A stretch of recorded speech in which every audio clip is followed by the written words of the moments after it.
हमारे गांव में एक लीला अम्मा रहती थी। उनके बेटे का नाम राम था। उन्होंने अपने बेटे की शादी बड़े ही धूमधाम से की और बड़े अरमानों से बहू को लेकर आई। एक दिन अम्मा बैठी हुई थी और बहू से बोली, पूजा बहू, आज नाश्ते में छोले भटूरे बनाओ ना, बड़े दिन हुए खाए नहीं हैं। पूजा अपने पति राम की ओर देखते हुए कहने लगी, अम्मा, अपने बेटे से पूछ लीजिए आपको नाश्ते में ऐसी हैवी चीज़ें देनी है कि नहीं, वरना आप तो खा लेती हैं, पर जब आपको अपच होती है तो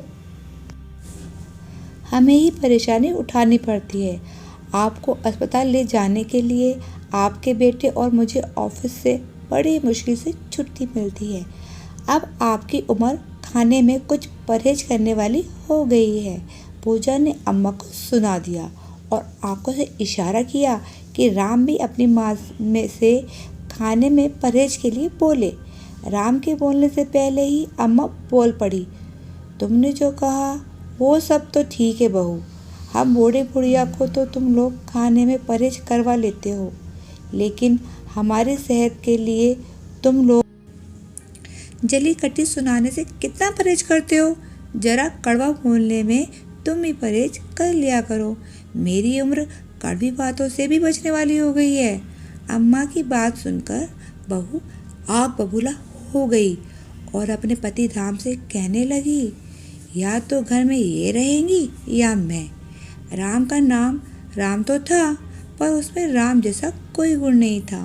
वह भी अपने पत्नी की बातों में आकर अपनी अम्मा को घर से निकालने लगा। अम्मा ने कहा, मैं कहाँ जाऊंगी? तो राम ने कहा, मैं तुम्हें वृद्धाश्रम छोड़ आता हूँ, हमें प्राइवेसी चाहिए। अम्मा ने बहुत ही उदास मन से कहा, बेटा, जब तुम हुए थे तभी हम अगर ये कह देते कि हमें भी प्राइवेसी चाहिए, तो तुम जो आज इतना पढ़ लिख कर इस काबिल न होते कि मुझे घर से निकाल पाते। फिर अम्मा ने कहा, मुझे घर से निकालने से पहले घर के कागज़ों में देख लो, घर का मालिक कौन है। घर से मैं नहीं, आज तुम दोनों निकलोगे। ये सुनकर राम और पूजा सटपटा गए और अम्मा के पैरों में गिर गए।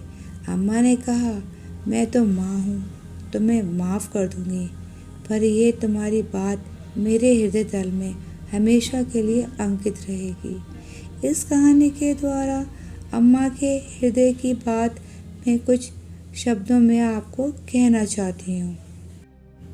पैदा हुए थे जब तुम, दीपक जलाए थे मैंने, पिता तुम्हारे नाचे, खुशियाँ मनाई थी मैंने। हमें भी चाहिए थी प्राइवेसी, पर सब न्यौछावर किया हमने। सोचा बुढ़ापे का सहारा बनोगे, पर ठोकरें मारी तुमने। रुलाकर अपने माँ बाप को खुश तुम भी नहीं रह पाओगे। करोगे व्यवहार जैसा हमसे, अपनी संतान से वैसा ही पाओगे। शायना दिल की बात। ऐसी ही सच्ची कहानियों के लिए मेरे चैनल को सब्सक्राइब एंड लाइक करें और मुझे सपोर्ट करें प्लीज़। Bye bye.